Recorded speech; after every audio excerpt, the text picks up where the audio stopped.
ইতালিতে বসবাসরত অবস্থায় আপন বড় ভাইয়ের হাতে ছোট ভাই খুন হওয়ার এক নৃশংস ঘটনা সামনে এসেছে।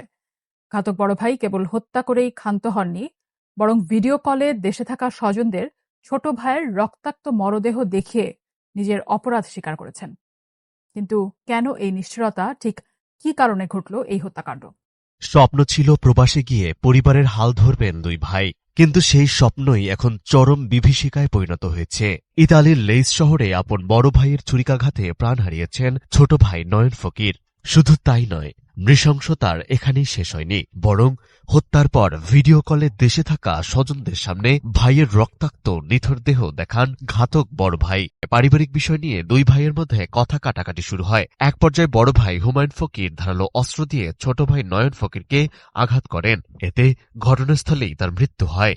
এর পরপরই হুমায়ুন ফকির মোবাইল ফোনে ভিডিও কলে দেশে থাকা পরিবারের সদস্যদের সঙ্গে যোগাযোগ করেন। এ সময় তিনি নয়নের রক্তাক্ত লাশ দেখান এবং হত্যার বিষয়টি স্বীকার করেন।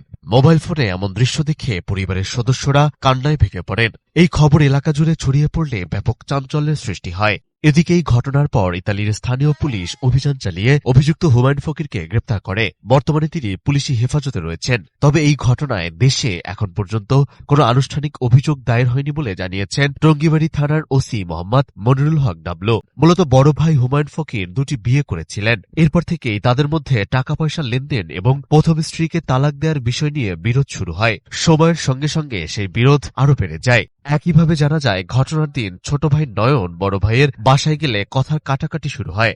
এক পর্যায়ে পরিস্থিতি আরো খারাপ হতে শুরু করে। সেখান থেকেই সংঘর্ষ শুরু হয় এবং শেষ পর্যন্ত এই পারিবারিক দ্বন্দ্বই এক নৃশংস হত্যাকাণ্ডে রূপ নেয়।